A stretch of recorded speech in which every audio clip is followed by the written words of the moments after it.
So according to Jake Fischer of Bleacher Report, the leading front runner for the head coaching job of the Utah Jazz is Johnnie Bryant, the 36-year-old, who's currently the lead assistant on Tom Thibodeau's bench as the associate head coach. He actually spent his first, 9 years in the NBA, 8 to 9 years for the Jazz, starting off as as a player development assistant for the Jazz. Specifically, he was working with, athletes of all ages at the Bryant Sports Academy. Before that, he helped develop Paul Millsap and Damian Lillard before he became an NBA assistant. Worked as an NBA player development assistant for 2 years for the Utah Jazz. Then in 2014, Quinn Snyder promoted him to assistant coach, and he spent time there until he got the job as a lead assistant. He's only 36 years old, from Oakland, California, played for the Community College of San Francisco, and then he played a few years at Utah. And people don't realize is he's the all-time leading three-point percentage holder at Utah. Did I say that correct? Either way. This guy, he has ties. He went to the University of Utah, even though he's from Oakland, California.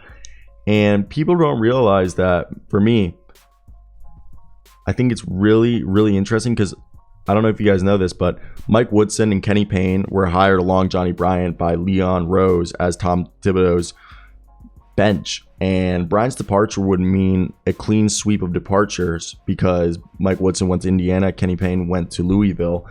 And I'm not sure if that means anything. If New York hired good people good enough that other companies wanted to hire them themselves, and Bryant's leaving would be another feather in the organization's departure, or it could mean that everybody hates New York. But either way, I think I very much enjoy looking at Johnnie Bryant because Bryant is a guy known and respected figure in Utah. He was the player development specialist, and supposedly Donovan Mitchell has an incredibly strong relationship with Johnny O'Brien.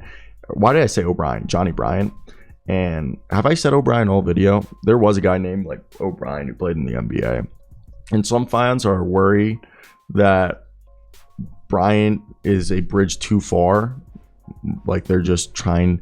But I really think that getting a guy like this who has a good relationship, young guy, maybe it is the way to go.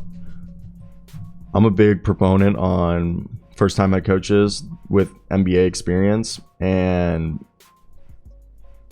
I really there was an article written a while back that everybody knew that Johnnie Bryant was a good buddy with Donovan Mitchell, and I think Mitchell considered Snyder a significant part of his reasoning for committing it to a 5-year maximum contract extension. And Mitchell was shocked and disappointed about Snyder's departure. And Bryant is known as the favorite of Jazz star, but an appetite for putting Mitchell's interest first is in question after Utah catered heavily to Mitchell before Ainge's hiring on December 15th, which was trading for Donovan Mitchell's childhood friend, Eric Pascal, and revamping their athletic training staff to Mitchell's specifications. This guy has 3 guaranteed seasons left on his contract before having a $37.1 million player option in 2025-2026. And the question whether Mitchell was unhappy in Utah would potentially ask for a trade could happen. The Jazz, of course, want to keep Mitchell, and I think they're going to do everything in their power to get a coach that Mitchell wants. So, guys, that's the video. I got an NBA show. Links in the description. Go check that NBA show out. And I am going to let you guys be because I'm done here. Say la vie, motherfuckers.